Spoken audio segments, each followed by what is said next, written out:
Saya udah kedatangan tamu spesial lagi. Boleh perkenalan Sangat nama? spesial, sangat bersinar. Mungkin boleh share IG-nya dulu. Nggak usah lah, jangan malu-maluin. Dulu umurnya berapa? Perkenalan umur.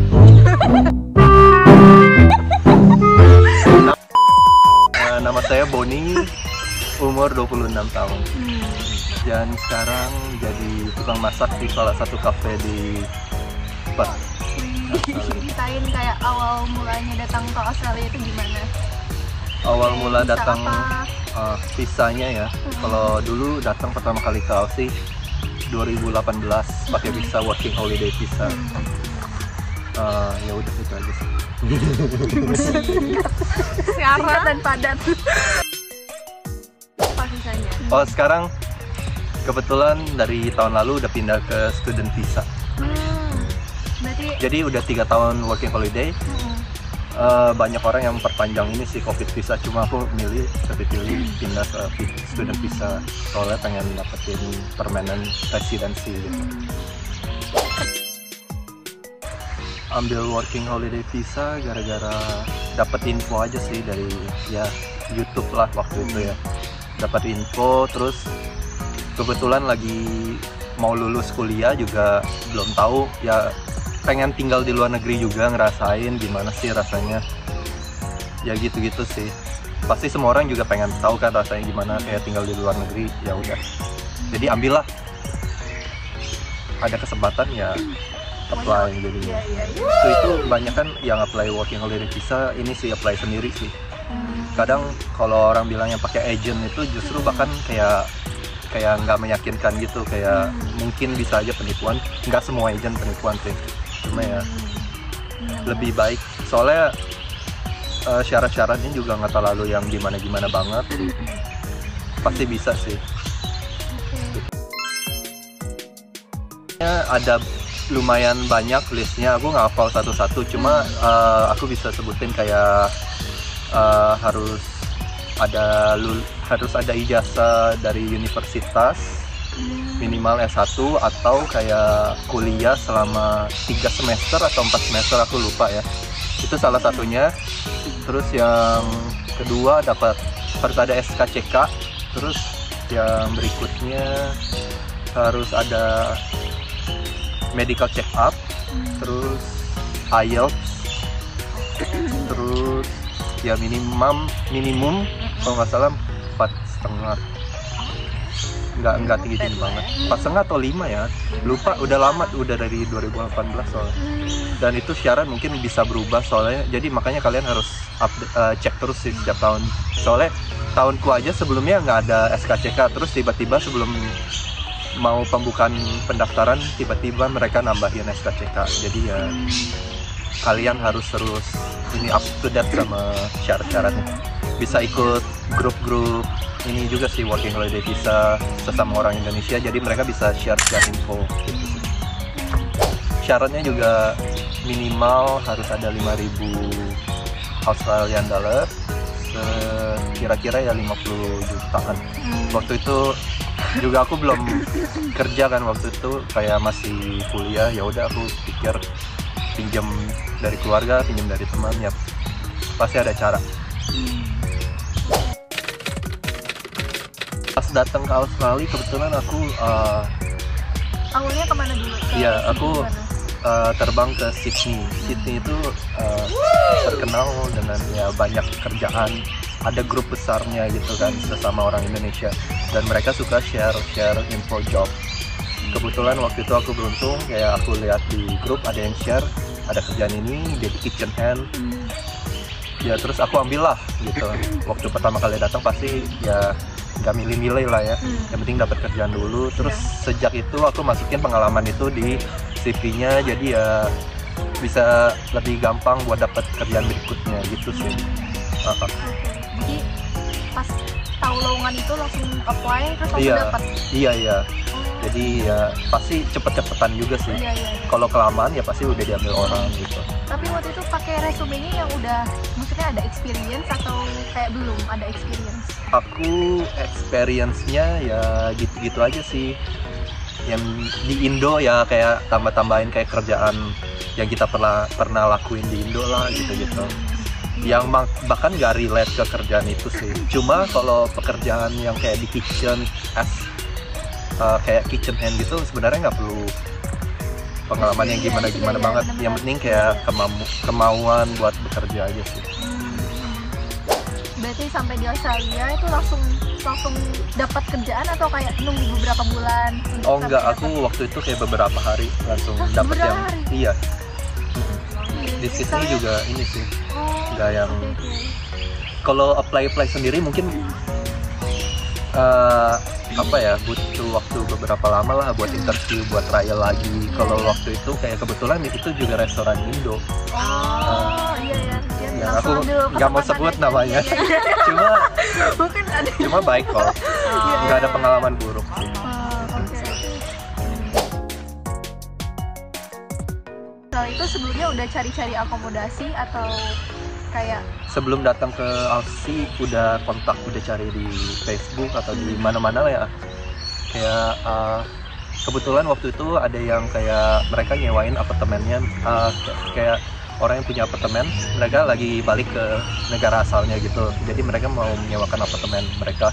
Kebetulan aku datang sama grup orang Indonesia juga, jadi kayak kita share apartemen itu kayak berempat atau berlima gitu. Jadi ya datang kita ketemuan sama orangnya, jadi kita bayar bond money, terus dikasih lihat ini gitu deh, boleh tinggal di sana. Mungkin boleh kayak sharing tipsnya gimana sih cara buat bikin resumenya dari awal gitu. Mungkin yang nggak ada experience itu gimana caranya? Sebenarnya gimana ya kalau yang nggak ada experience ya? Kalau buat aku ya ini sih aku yang penting be honest aja sih. Kalau kamu datang ke interview terus kamu membuat kayak kamu pernah ini, kamu pernah itu, terus dan kenyataannya pas dilihat hasilnya kayak nggak sesuai, pasti mereka langsung kayak oh udahlah nggak meyakinkan nih orang. Cuma kalau kamu dari awal kayak udah aku memang belum ada belum ada pengalaman, cuma aku punya niat dan mau kerja gitu, pasti mereka bisa melihat kayak ke diri kita sendiri. Kalau belum ada pengalaman banget ya mungkin ya tulis yang kayak yang kamu pernah kerjain aja. Kayak aku dulu pernah kerja ya kayak buka-buka, aku nggak mau cerita sih. Kalau nggak ada yang bisa ditulis ya kegiatan selama kuliah bisa dimasukin, volunteer masukin, pokoknya kamu ada acara ini aktif, ini pasti mereka ini sih appreciate sama respect. Kamu ini pasti udah keliling Australia dong, kayak pas working holiday visa itu gimana sih kok bisa kayak dari satu tempat terus ke tempat lain gitu? Kan harus settle juga kan, ada akomodasinya, terus kerjaannya gimana cara dapetnya gitu di different state kan? Iya. Jadi kalau working holiday visa buat beberapa orang udah tahu, cuma mungkin banyak orang yang belum tahu juga. Kayak kita dapat 1 tahun buat stay di sini, kerja dengan bebas secara legal. Cuma kalau buat extend, perpanjang buat dapat 1 tahun lagi, kita harus kerja di farm atau hospitality industry di regional area. Makanya banyak WFH itu kayak pindah-pindah kota sih. Itu salah satu alasannya. Jadi pemandangannya bagus banget ya.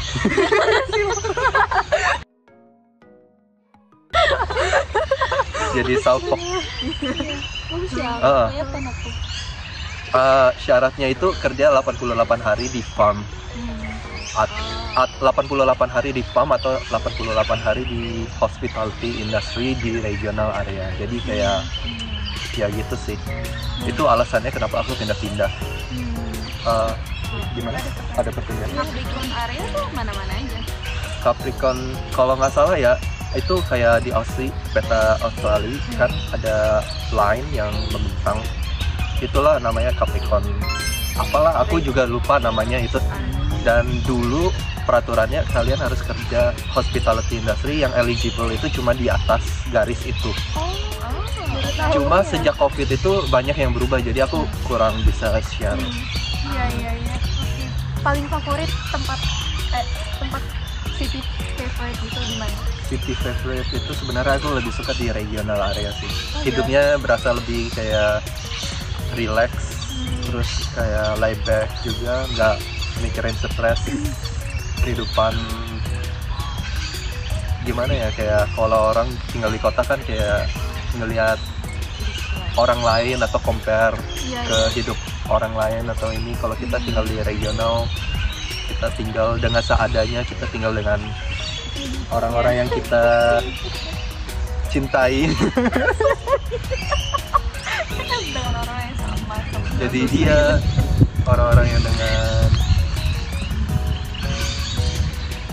dengan kondisi yang sama dengan kita ya, makanya aku bisa enjoy di regional area. Kebetulan kerja di farm waktu itu.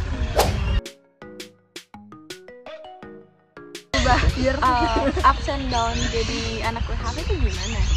Ups and down jadi anak WHP ini sih apa, setiap kali pindah kota ya, setiap kali ketemu orang baru pasti suatu saat pasti ini ada perpisahan gitu. Pasti mereka punya plannya masing-masing. Itu ups and down aku sih, dari aku. Setiap orang bisa beda-beda ya gitu. Kalau kayak kita udah deket banget, cuma mereka punya plan yang berbeda, terus kita berpisah. Kalau kayak kamu pindah ke city atau tempat yang lain tuh Gimana apa? penyesuaiannya? Menurut kamu juga? Kalau ke city, ke tempat baru ya, ke tempat baru yang pasti kayak 1-2 bulan pertama pasti susah sih, kayak belum tahu orang-orang, nggak kenal siapa-siapa, terus kayak masih menyesuaikan dengan lingkungan baru, terus ke kotanya juga kalian nggak tahu gimana transportnya gimana. Cuma dari situ kita bisa belajar buat mengerti diri sendiri juga sih dari situ. Terus kamu sekarang kan student visa ya? Dari kamu WHP terus kamu pindah ke student visa tuh kamu apply sendiri, siapin sendiri atau kamu pakai agent? Kalau student visa aku pakai agent, soalnya aku waktu itu malas ngeliatin. Banyak kan orang juga apply student visa pakai agent, ya udah aku ikutin kan. Terus dan kebetulan itu juga sangat membantu sih. Agentnya kasih list dokumen apa yang kita butuhin, dan itu pasti up to date dengan peraturan setiap tahunnya kan, pasti kayak berubah-ubah juga kan. Terus mereka juga bantuin kalau kita udah kasih dokumennya, oh ini ada yang kurang, oh ini ada yang salah, mereka bisa koreksi. Terus kayak pas apply college atau university juga kita butuh apa ya, surat buat apa sih namanya, kayak essay yang itu pernyataan itu genuine temporary resident. Tapi sekarang udah jadi nggak tahu ya, aku lupa namanya. Udah diganti kalau nggak salah. Pokoknya kalian butuh surat pernyataan kenapa kalian mau ambil sekolah itu, terus alasannya dan rencana kedepannya gimana. Dan waktu itu aku juga agennya minta kan, terus aku buatlah. Terus ternyata kasih feedback sama agennya, oh ini harus gini, ini boleh ditambah di sini nggak, soalnya biar lebih ini juga sih, biar lebih meyakinkan, biar pasti dapat visanya gitu. Oh, agennya bayar apa? Waktu itu aku pakai salah satu agent di Perth. Mereka sistemnya nggak bayar, cuma kasih bond aja sih. Jadi kayak kita kasih berapa ya waktu itu, 500 atau aku lupa, antara 200 sampai 500 lah gitu, atau $300. Sistemnya kalau udah granted, udah dapat student visanya, maka mereka balikin duitnya gitu. Kukeri kan? Iya. Setelah ambil kukeri langsung jadi siapa kan? Setelah pas ambil cookery itu kita ada ini ya, namanya work placement gitu sih di sekolah. Jadi setiap sekolah mungkin bukannya mungkin sih, pasti ada work placement. Terus sistemnya jadi kayak kita magang sih, antara kalian dapat tempat magang yang bakal ngegaji kalian, atau tempat magang yang nggak ngegaji kalian. Dua-duanya juga oke sih menurut aku, berhubung kita kayak baru belajar subjek itu kan, jadi kita butuh experience juga sih. Dan kebetulan aku dapat tempat magang yang mau ngegaji aku, jadi sekalian kerja sekalian work placement itu deh gitu.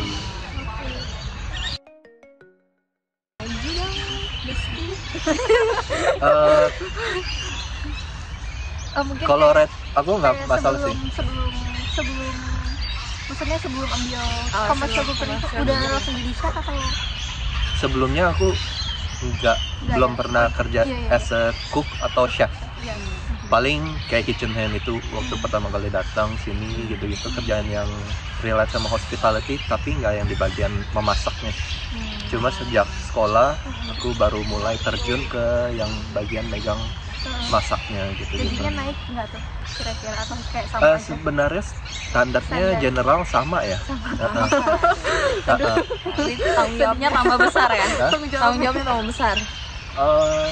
Iya sih sebenarnya, apalagi kalau ada alergi gitu kan. Itu yang harus hati-hati banget, makanya sekolahnya itu sangat penting. Apalagi di Aussie ini banyak orang-orang yang punya alergi tertentu, kayak ya gitu sih. Kalau di Indo kan orang nggak terlalu peduli dengan alergi nggak terlalu hal yang gimana banget di Indo. Nggak banyak orang yang punya. Paling cuma alergi seafood doang. Iya. Terus tadi pertanyaannya apa? Kalau gajinya, maksudnya boleh sih nggak gajinya berapa? Boleh. Jadi chef gitu. Kalau aku sekarang kerjaan yang sekarang $30,1 ya itu sih, $30,1 per jam. Iya. Weekendnya beda nggak atau sama? Kebetulan beberapa tempat punya rate rate-nya yang berbeda, tergantung bisnisnya sih. Aku baru tahu juga kalau di kafe rate Sabtu Minggu itu sama.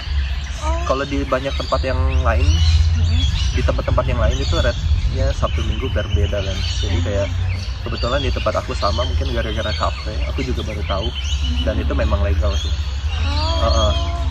Rate-nya sama. Kalau Sabtu Minggu flat rate 36 sekian lah gitu. Cuma kalau beberapa tempat kan kayak Sabtu tambah berapa, 15% atau 25 ya? Tempat aku 50% Sabtu. Minggu 75. Oh gitu ya. Aku lupa berapa persennya sih. Ya berbeda lah sih, ya. Sabtu Minggu. Cuma kebetulan tempat aku sama gitu sih. Apply kerjaannya gimana waktu itu untuk jadi chef? Cara apply kerjaan pertamaku yang langsung di kitchen itu, aku kebetulan dapat rekomendasi dari temen yang sebelumnya udah kerja di sana. Jadi aku masuk cukup sangat mudah sih waktu itu. Dan itu enaknya kalau punya kenalan. Orda ya? Orang dalam. Kerjaan kedua itu kebetulan itu aku mencari sendiri, dan itu kebetulan lumayan susah. Iya lumayan kayak ya sebulanan baru dapat kerja. Iya. Ya gitu sih. Tergantung effort juga sih, waktu itu aku juga nggak. Udah juga pertanyaannya. Udah gitu doang. Lagi dong. Kamu ditanya apa? Udah makan belum? Makan dari sini. Oh enggak. Iya. Udah gitu aja. Iya gitu aja. Iya. Oke, thank you Bu Boni. Iya sama-sama. Thank you.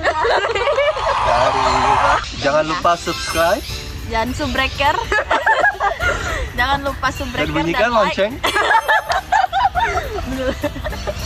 Apalagi? Ya gitu. Ya udah pakai. Bye-bye. See you guys in the next video. Oke guys, jadi habis selesai interview teman-temanku, jadi kita sekarang mau makan malam dulu, dan kita lagi mau menuju ke Victoria Park, where all the foods are kayak semua makanan tuh ada di sana gitu, kayak restoran-restoran di sana. Cuma sebenarnya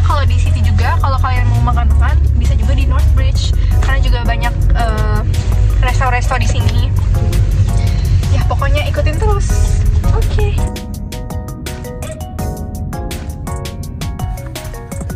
Oh ini sini. Oke guys, jadi sekarang kita mau parkir dulu. Ini tempat parkirnya. Oke guys, sekarang kita mau ke Master Chats.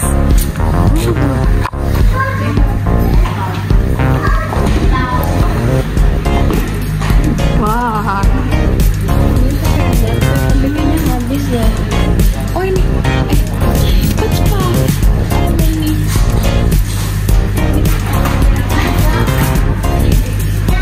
Hai.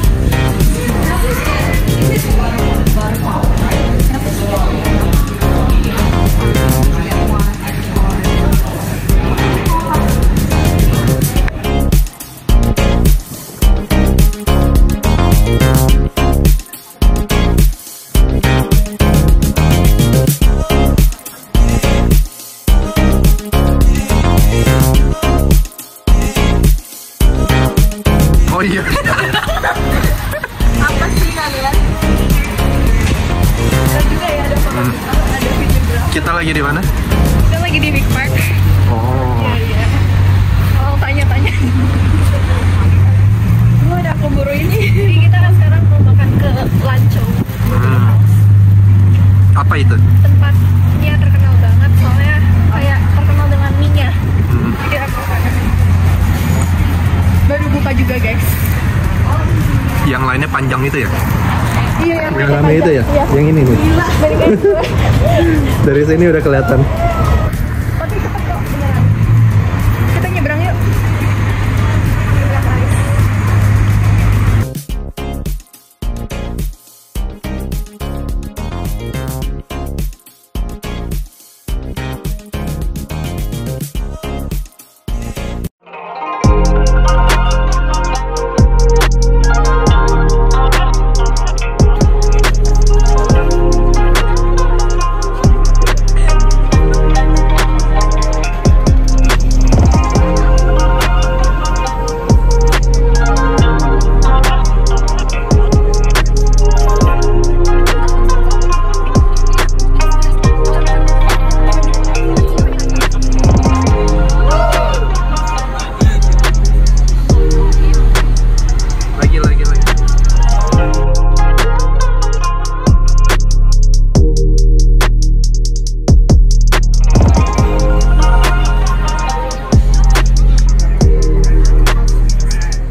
hotpot gimana dibandingkan di sana? 9,9 ya. 9 lah, 9. Masa? Oh ya? Kamu yang 9? Bukannya waktu itu mendesak.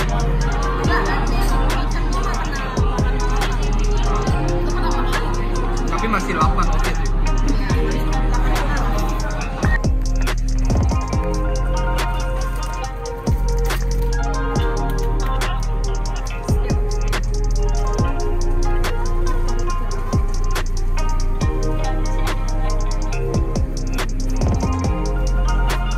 Thank you guys for watching my video. Don't forget to subscribe, like, comment this video for more interesting videos to come. Please don't forget to subscribe now. See you guys in the next video. Bye bye.